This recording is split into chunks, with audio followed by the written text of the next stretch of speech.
Well, that was a controversial, rather a conversational, apolitical address by Prime Minister Narendra Modi there, Javed. But if we were to not be myopic about the contents of what he said and look at the larger picture, we've seen Modi maintain the bridges of communication, on being visible in front of the media, and of course public relations, things that he became synonymous with while campaigning. But he has really continued to do that going forward as well, has he not? Certainly, and you may or may not agree with Mr. Narendra Modi, but you have to give it to him. Whatever he does with conviction.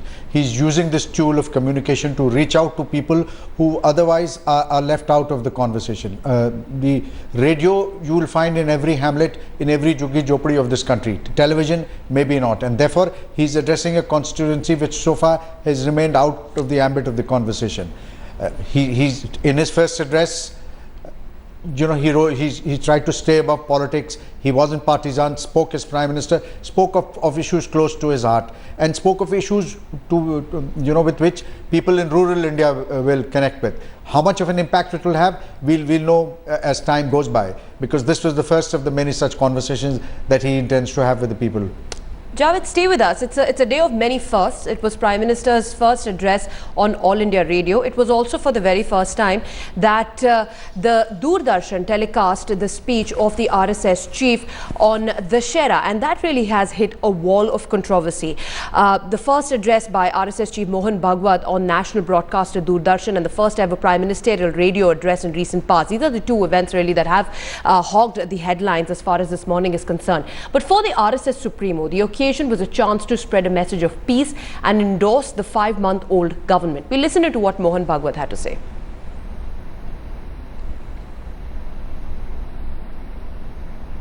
Right, we'll get to what really he had to say, but the speech that was telecast live on Doordarshan has provoked rather strong reactions, with the opposition questioning whether the national broadcaster was turning into a saffron mouthpiece. Javed, how really do you see this development that has taken place, considering that even when Atal Bihari Vajpayee was Prime Minister, the RSS Pracharaks, the RSS chief's speech was not broadcast live on the national broadcaster? What has changed? Is the RSS trying to occupy a more political space, something that it has shunned in the past?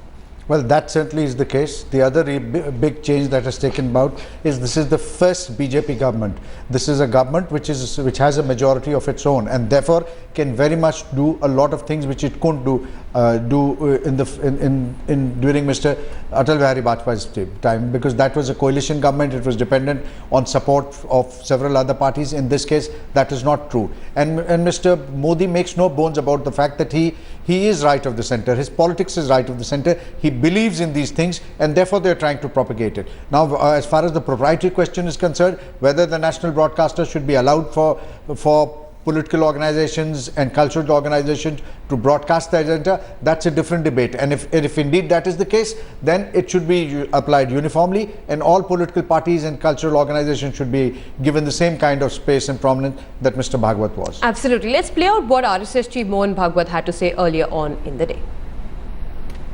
6 महीना अभी पूरा नहीं हुआ, लेकिन लगता ऐसा है कि जिस सपनों के भारत के निर्माण का चित्र हमारे अंतर्मन में है, शायद इस बार इस शासन के नेतृत्व में उस दिशा में धीरे धीरे बातें बढ़ेगी।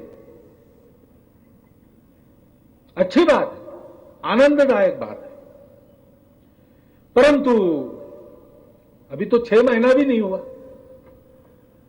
इस आशा और विश्वास को कायम रखते हुए हमको प्रतीक्षा तो करनी पड़ेगी,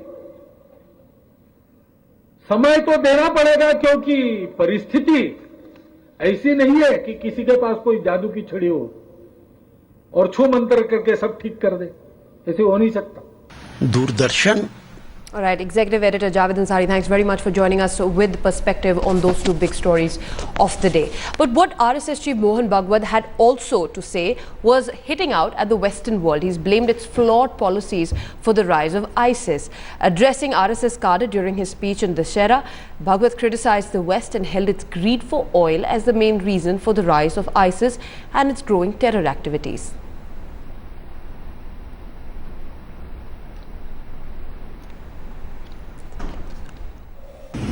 दक्षिण एशिया सहित पश्चिम एशिया और अन्य क्षेत्रों में पनप रहे आतंकवाद की चुनौतियों पर हमने विस्तार से विचार विमर्श किया। हमने काउंटर टेररिज्म और इंटेलिजेंस में पारस्परिक सहयोग बढ़ाने पर सहमति व्यक्त की।